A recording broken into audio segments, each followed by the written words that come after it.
So the Packers are coming off an 8-9 season where things did not go quite according to plan in 2022. And now heading into 2023, there are lots of different things that need to go right for the Packers to have a successful season, to make the playoffs. Lots of it falls on Jordan Love's shoulders. But there's one massive problem that plagued the Packers in 2022 as well as 2021 that I want to talk about in this video. And if the Packers want to find success in 2023, this is definitely an area where they really need to clean things up. So if we take a look at the Packers defense last year, no doubt they struggled more so than I think most people thought they would. It really felt like it was the year that the defense was going to take a huge step forward. We had Jaire coming back after missing most of the season from injury. Things seemed to be looking up. And unfortunately, it didn't go amazing. We finished as the 17th best scoring defense in the NFL after finishing as the 13th best scoring defense back in 2021. But one area both in 21 and 22 that was absolutely atrocious was this Packers running defense. So first off, looking at 2021, the Packers were 11th in total rush yards allowed, which isn't bad. But if you look at yards per attempt allowed, we were 30th in the NFL.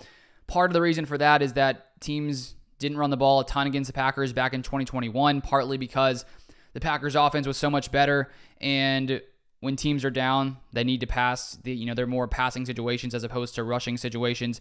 But then if we look at 2022 last season, we were 28th in yards per attempt allowed, which is slightly better than 2021. But then we were 26th in total rush yards allowed as opposed to 11th in total rush yards allowed back in 2021.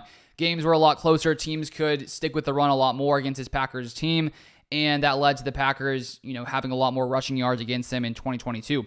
But in both seasons, the Packers allowed, one of the worst yards per attempts in the NFL, and those are 2 seasons under Joe Barry as a defensive coordinator.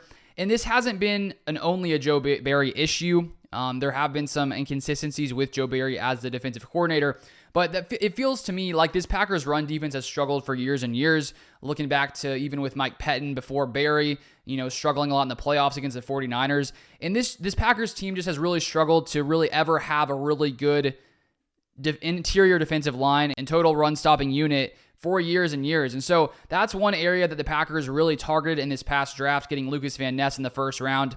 He has that ability to play inside and outside, and I think that with Lucas Van Ness, his size, his power, hopefully he can be a disruptor on this defensive line even in his first season. I think he will. Also drafting Colby Wooden later in the draft, another defensive lineman, as well as Carl Brooks. But I want to show you some pretty crazy stats for this Packers defense last year. So if we look at PFF and their run grade for the different Packers players and where they ranked, the Packers' top graded run defender was TJ Slaton, who was 64th in the NFL with a 61.9 grade. Devontae Wyatt, 71st, 60.9 grade. Jarran Reed, 83rd, a 59.1 grade. Dean Lowry, 100th, 56.7 grade.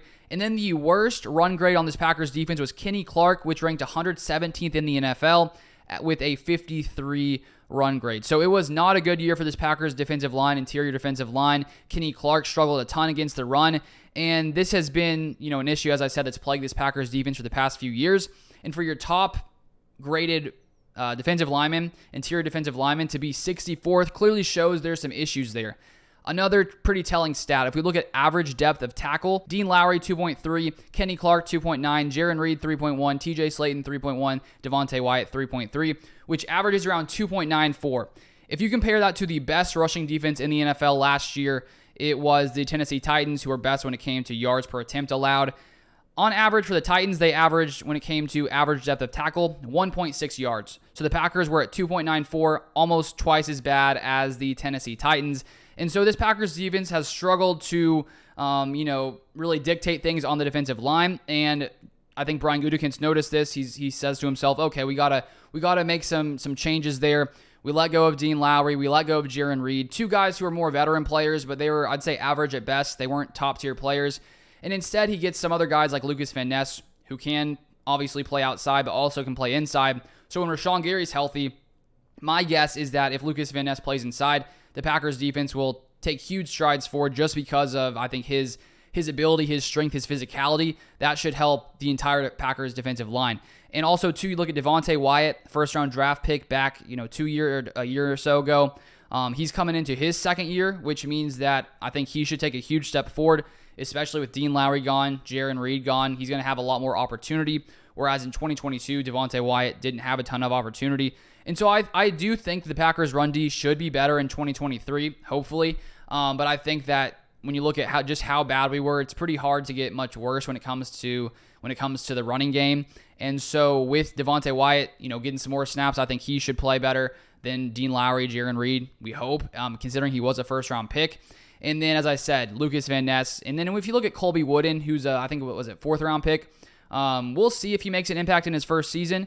It could take a couple of years for him to get going and figure things out. But there is some fresh players on this defensive line that will at least change things up a little bit compared to last year, because clearly things needed to be switched up, and it's good to have some different players here who will be playing a lot more snaps coming into 2023. But this Packers defense, there's just lots of questions here, and we'll finally get to see if Joe Barry can take this unit to be maybe a top 10 unit. It hasn't happened in his first 2 seasons.